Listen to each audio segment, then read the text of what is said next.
Hi, welcome to Box on the Box Rock and Celluloid. So, sort of a slightly impromptu movie review here. I decided I was going to do this. I went to see Dune last night, the long-awaited version of the famous Frank Herbert book by the great Denis Villeneuve. For many people, the finest director, or one of the finest directors currently working in American cinema. He's French-Canadian. And he initially made his name on in Hollywood cinema. Well, it was Indices first, which I'm guessing was Canadian, not foreign language film that got him attention, and then he made Prisoners, which is a really good thriller with Hugh Jackman and Jake Gyllenhaal. Then he made a kind of weird film called Enemy with Jake Gyllenhaal, which is quite an interesting little sort of side piece really to Prisoners, I suppose, in a way, with the same actor. Then he made the really excellent Arrival, a film that really caught the attention of sci-fi buffs, and then the stunning Blade Runner 2049. So he comes at this film with a lot of pedigree, and this is him against Sicario as well, one of the best thrillers of recent times. So he's coming at this with a lot of buzz. So there'll be no spoilers in this review. You might have seen I did a kind of little preview kind of video about how I thought Dune might do. In that case, that was the first video I did for this channel, and then the kind of pandemic occurred, and then it got moved, the film, so that kind of died on its arse a bit. But basically what I can tell you about the film is, from the outset, you're probably aware that the casting's exceptional in this film. If you know the David Lynch version of the film, when you saw the like-for-like casting, it was like, all right, they've absolutely nailed this. So that's the first port of call. Yeah, the cast's really good. No one disappoints. There's no bad performances. Jason Momoa kind of stood out for me. Momoa's a good actor. He's very charismatic, obviously, but he just had something in this. And Timothée Chalamet and Zendaya are both, very effective and essential casting to this, because they're the people who are going to get in the teenage audience. They're going to attract younger men and women to go and see this. I've got a couple of mates, and their daughters both fancy Chalamet. What they'll think of Dune, I'm not sure, but they're going to go and see this film, and that's important because usually, younger generations tending just to go and see Marvel or DC films, Disney as well. So anyway, so that's like first port of call. Casting's very, very good, and it kind of needs to be, because although the characters have some depth, they're not fleshed out massively early on. So you kind of need actors in there who people can go, all right, they're already invested in the character because of the actor who's been cast. So the casting's really good. The other thing about this is the David Lynch version of the film is notoriously convoluted. It got heavily edited, and it doesn't really explain stuff very well. What I can tell you with this film is it explains the Dune universe really well, but the exposition's really clever. It's kind of done in clever ways through character and through other things that lets you know what's going on.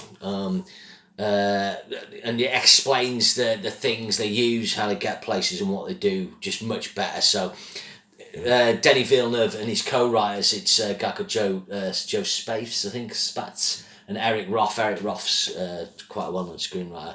They've done a really good job here of doing this. This is like the Dune book is a really famous book. It's very influential. You can see, and another thing with watching this film is you can realise its influence on Star Wars, some of the narrative tropes of Star Wars, the universe building, and even the Matrix and Game of Thrones. I went to see it. I sat with my mate, and we both said, yeah, Game of Thrones has taken some ideas from Dune as well. So this is, it's kind of weird. Other things have nicked from the book, and because the film didn't quite come off the Lynch film, it's not really had its day, but I think it's going to have its day now. At the moment, it's only been released to some countries, but it's already grossed $150 million, $30 million. Its budget's $165 million, so with advertising, it's going to put it over $300 million. But hopefully, good word of mouth and people interested in it. It's yet to open in China. It opens in the UK this weekend. I think 40 countries. So hopefully it will go and do the part 2. And that's one thing I should say. At the start of this, it says Dune part 1. This is part 1. This doesn't resolve itself. So if you're not familiar with like the sort of Dune things, all things Dune, be prepared for that. You're going to have to go and see the next film. I think that is going to happen. What does this film look like? The first thing about this is you can tell from the trailers it looks potentially stunning, and it does not disappoint. This is truly epic in scale. The desert vistas are worthy of Lawrence of Arabia. The sheer volume of the spaceships, the size and the magnitude of the civilizations that it's depicting are really well handled. This just didn't come across in the Lynch film. So, there's some lovely landing craft in it, and there's some big fuck-off shaped spaceships. And, the main ships they used to get interstellar travel, all this is brilliantly conceived. Villeneuve gets the scale, and he brings out those big directing chops where it's like, give me the biggest fuck-off canvas I can, which I think, all great directors or wannabe great directors get at some point, and this is his chance. It takes itself seriously. One of the problems with the Lynch film, it kind of went a bit hokey.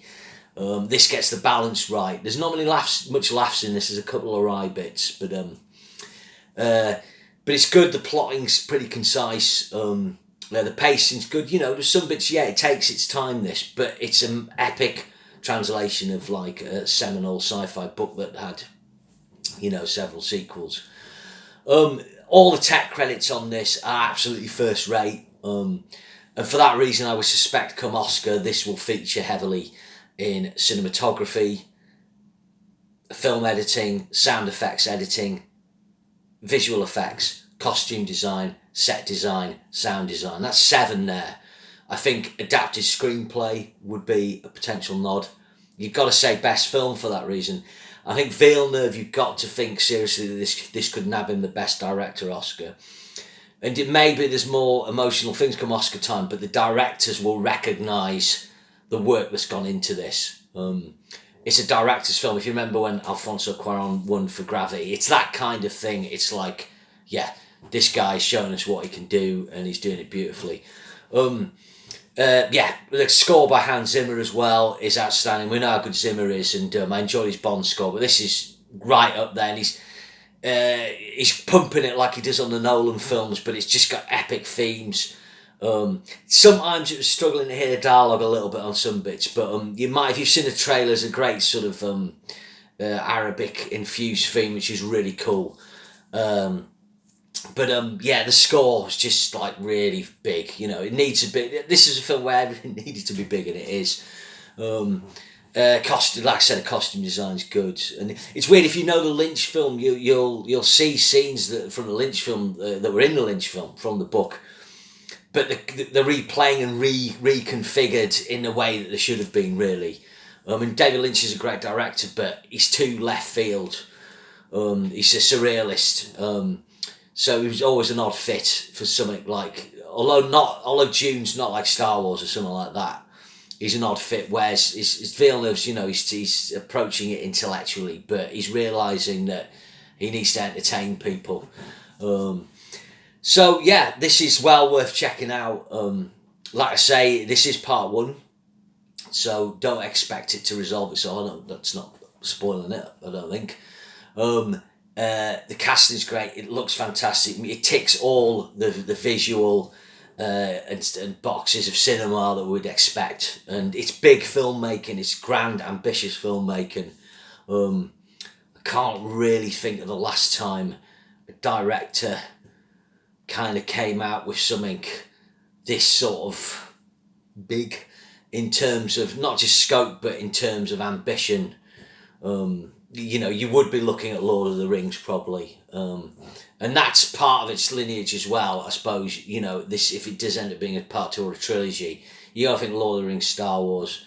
It's that kind of size, and I think finally, the whole universe of Dune, this film, its world building is exemplary, and you're completely enclosed in this universe, and it explains and puts you into the universe in a way that the Lynch film didn't.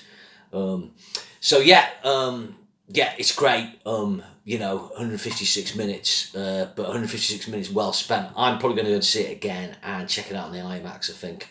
I just want it as big as it can be, basically. So I hope you enjoyed this, and check out Dune. Thanks very much.